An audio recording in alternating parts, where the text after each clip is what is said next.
Welcome to this comprehensive tutorial on using Truffle for Ethereum development. In today's video, we're diving deep into the world of Ethereum smart contracts and decentralized applications. By the end of this tutorial, you will be equipped to create and test your own smart contracts using Truffle. First, let's start with an overview of what Truffle is and why it's essential for Ethereum development. Truffle is a popular development framework for Ethereum designed to simplify the process of building, testing, and deploying smart contracts. It comes with powerful functionalities such as automated testing, smart contract compilation, and migrations. Now, let's prepare our development environment. Make sure you have Node.js and npm installed on your machine. You can check if they're installed by running these commands in your terminal. If Node.js and npm are not installed, you can download and install them from the official Node.js website. Once you have installed them, we can proceed to install Truffle globally using npm. After installation, it's a good practice to verify that Truffle was installed successfully. You can do this by running the following command in your terminal. Perfect. Now that Truffle is installed, let's create a new directory for our project. I'll lead you through creating your first Truffle project. We'll call it My First DApp. The command truffle init initializes a new Truffle project and creates the necessary directory structure including contracts, migrations, and test folders. Let's take a moment to explore these directories. Inside the contracts folder, you will place your Solidity smart contracts. The migrations folder is for scripts that help in deploying your contracts, and the test folder is where you will write your tests for the contracts. Now, let's create our first smart contract. In the contracts directory, create a file named simplestorage.sol. This contract will allow us to store and retrieve a number. This Solidity contract has two functions. Set allows us to store a value, and get retrieves the stored value. Next, we need to write a migration file to deploy our simplestorage contract.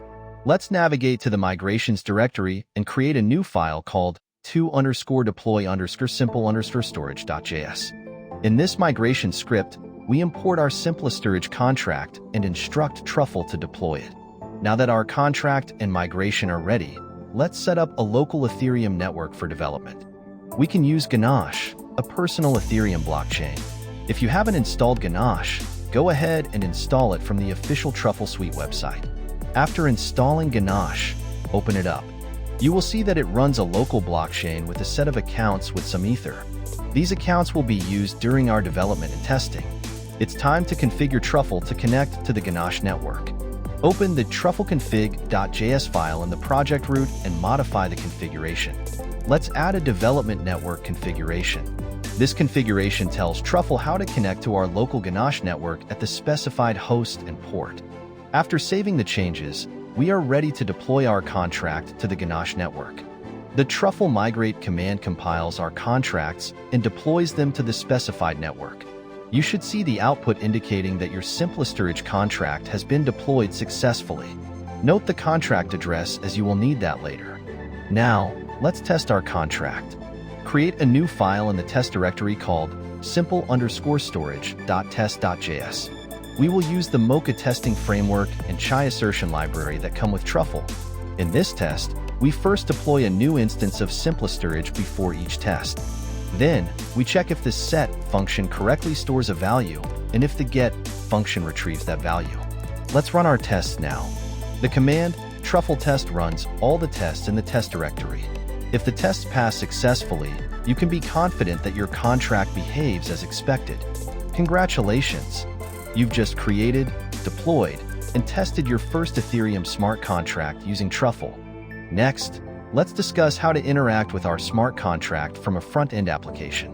We will utilize web3.js, the JavaScript library that interacts with the Ethereum blockchain. First, let's install web3.js in our project.